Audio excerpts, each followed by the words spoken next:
welcome to Quantum Mythology. Today we're going to be talking about vampires. Now, if you investigate the mythology of vampires, what you discover is that there are myths about vampires in all cultures throughout the world. Not only do we find that there are myths everywhere in the world, we find that the mythology of vampires goes back thousands of years to antiquity. So there must be something really important about this myth of vampires, that it persists throughout all cultures, throughout all time. But how can this be when we know that we've never had an encounter with a vampire, nor have we met anyone who's had an encounter with a vampire? Or have we? Is it possible that it has happened and we didn't recognize it? For a myth to persist throughout all cultures and throughout all times must have some actual foundation, or as we've talked about before, it's probably what we call an archetype. Now, what an archetype means is that there's some energy going on in the story that is present in all cultures, meaning that it's an experience that all people have. So what might that be? Remember that myths always speak in metaphors. So we must ask ourselves the question, what does the vampire myth symbolize? Much of the material that I'm presenting today comes out of a book by a woman by the name of Barbara Hort. The title of the book is Unholy Hungers. Barbara Hort makes the point that when we are unconscious of an archetype is when an archetype is most dangerous. So if we are unconscious of how vampires are true in some way, that makes us the most vulnerable to how vampires might negatively affect our lives. We might say our failure to recognize the truth in the vampire myths makes us very vulnerable to the manipulations of vampires. If you've ever watched a vampire movie, one of the things that you often see is that people seem to be very easily seduced by vampires. And as we're watching that movie, you can't help but wonder, why is it that these people are so vulnerable? Why are they so easily seduced by vampires? We'd like to think that if we were in that same situation, we would recognize the danger and do something to get ourselves out of that situation. But it's not that simple. We should ask, what is it that makes these people so vulnerable to the vampire's charms? And going further, what might make us vulnerable to vampire charms? Is it possible that we are in danger and that we're just failing to see it? When we look at the vampire stories, we will notice that there are variations in these stories, but there are common elements that most of them share. So we want to look at what those common elements are in order to understand what vampires are really about. So let us review some of these common elements to the vampire stories. First of all, we know that vampires only come out at night. For some reason, they cannot stand to be in the light of day. We know that vampires are often portrayed as male, that they are extremely charming and highly seductive. Once the person is powerless, the vampire will literally suck the blood out of the neck of the victim. And when the vampire does this, either the person's life force is literally drained from them and they die, or they are converted and become vampires themselves. Now, if we look at that, the cases where they become vampires, it's interesting to note that most often these people agree to become transformed into vampires. So we have to ask that question. Why would someone agree to become a vampire? What is it that they're really after? A couple of other characteristics worth mentioning is that a vampire cannot stand to look at a mirror. If someone were to, someone other than the vampire were to look at a mirror, they would notice that the vampire casts no reflection, which is a very interesting thing. Vampires cannot procreate. They cannot have children. The other thing that's interesting about vampires is that whatever age they are, At the time they are converted to being vampires is the age they remain throughout time. As long as they are a vampire, they will be the same age. Vampires are vulnerable to holy water. If someone throws holy water at them, often that is portrayed as burning the vampire. And finally, the only thing that seems to be able to kill a vampire is to drive a wooden stake through their heart. So now let us start to talk about what this all might represent. What Barbara Hort says is that people that are vampires are not literally vampires that actually put their fangs into the neck of another person, but they are people who do draw the life force out of people, out of their victims, and they do that by essentially sucking up the creativity of the person that is their victim. These are people that create nothing of their own, and that they live off the creativity of others. And often, in fact probably always, these people are extremely charming. They know how to spin. And remember that seduction is all about spin. What makes us vulnerable to this seduction is our desire to have love without the willingness to do the hard work of building a relationship. Jean Shimada Bolin says that when people fail to be loved or to learn how to love, then what they do is they choose to settle for power. In other words, they seek to have power over others.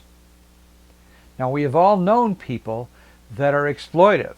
We have all known people that seek to exploit others by robbing them of their creativity.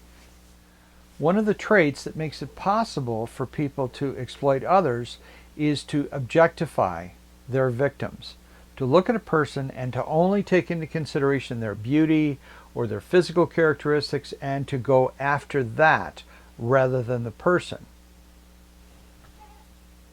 They objectify the person, go after their body, and ignore their heart at the peril of the victim's soul. Once the victim submits to the seducer and gives them what they want, the seductive vampire loses interest and moves on to their next victim. The consequence of this kind of behavior is that the victim ends up literally feeling as if the life force has been sucked out of them, and for all intents and purposes, that's exactly what has happened. So we might ask, what is it that makes us such easy or readily available to be victimized, to be seduced? A seduction will happen when a vampire senses a place within us in which we are vulnerable. The seduction of a vampire is based upon a desire that we already have. There's something that we want, something that we're looking for in life that we may be getting impatient for. We may be operating on fear, thinking that we're never going to have it. And that's part of what makes us vulnerable to the seduction. We become vulnerable to vampires because they promise us a shortcut to our desires. What we often hear is that a vampire will profess love when what they're really seeking is nothing more than sexual gratification. And far too often that strategy does work. Remember, we're talking about people that have no creativity of their own, and what they're seeking to do is to draw the creative force from other people. And sexuality is an expression of creativity.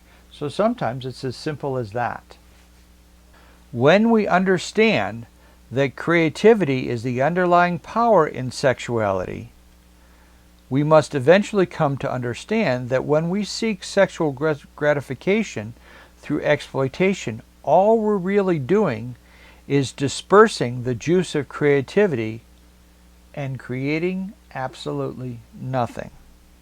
Now, it would be easy to blame the exploiter, or the vampire, if you will, for what has happened, and to take no responsibility, but that would be inaccurate. The myth is a warning. It's a wake-up call to us to wake up and pay attention to what goes on in life so that we don't become victims. And if we fail to pay attention, then we have to accept responsibility for the consequences of that failure. Now, when we look at the stories of vampires and we wonder about why it is that someone would submit to actually becoming a vampire, why would they allow the vampire to affect them so that they become vampires? One of the things that's usually there is because vampires promise immortality. Now, we all have to admit that our egos would desire to live forever, that we fear death, and we don't want our lives to end, and that would make us vulnerable to the vampire's seduction. The promise of eternal life is what makes these victims willing to submit to their conversion to being vampires. But when we do that, or when they do that, they are operating in the darkness of night, and instead of seeing what is really going on. When we look at life in the light of day, we begin to understand and see and recognize that life is constantly going through a process of renewal, and that death is a necessary stage in that process of renewal. Without death, there can be no new life. When vampires convert their victims to becoming vampires, what soon becomes apparent is that vampires are not really alive. Likewise, they are not even really dead. They are undead, somewhere lost in between both life and death, in a nowhere place where there is nothing, almost nothing, other than just the desire to draw the life force from others. When we abandon our own creative ability and seek instead this kind of false immortality, we will find ourselves trapped in an endless loop of repetitive behavior that does not nurture. That's why those that would seek to exploit the creativity of others, no matter how much they have, no matter how much they get, it's never enough. One might say that this error in consciousness perpetuates itself. Those that are stealers of the life force convert others into that same practice, and the error just continues to perpetuate itself.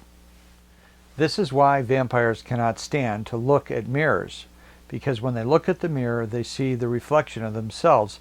And what is it that is reflected? The nothingness of their lives. When people lose their or abandon their own ability to be creative and just try to exploit others, their lives become empty and meaningless.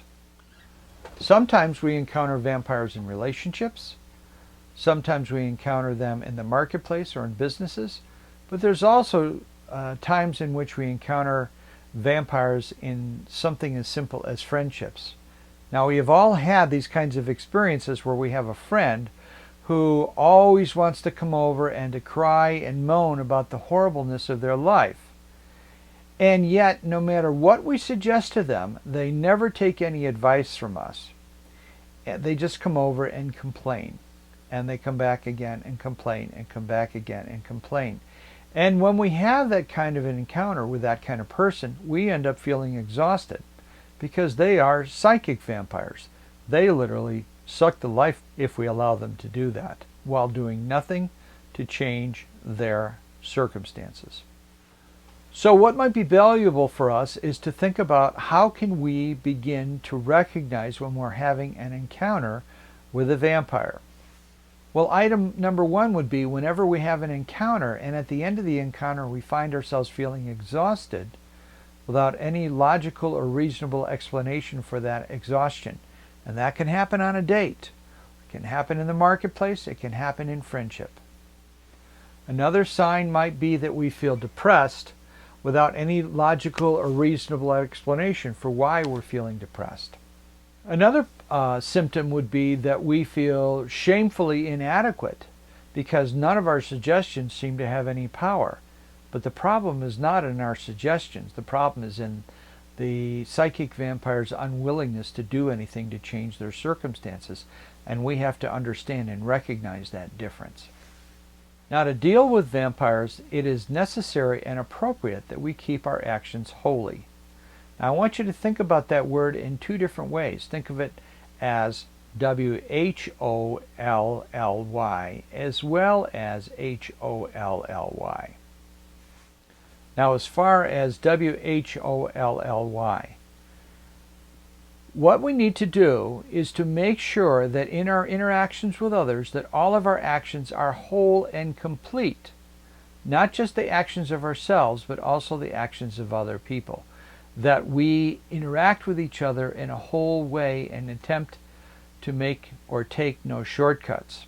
And let our actions be holy as in H-O-L-L-Y, not in the sense of avoiding the earth or earthly pleasures or desires, but in bridging the heavens and the earth by making sure that when we engage in physicality, when we interact with the world, that we do so in a manner that is honorable and respectful and loving, which is what Great Spirit would desire us to do in our interactions with others.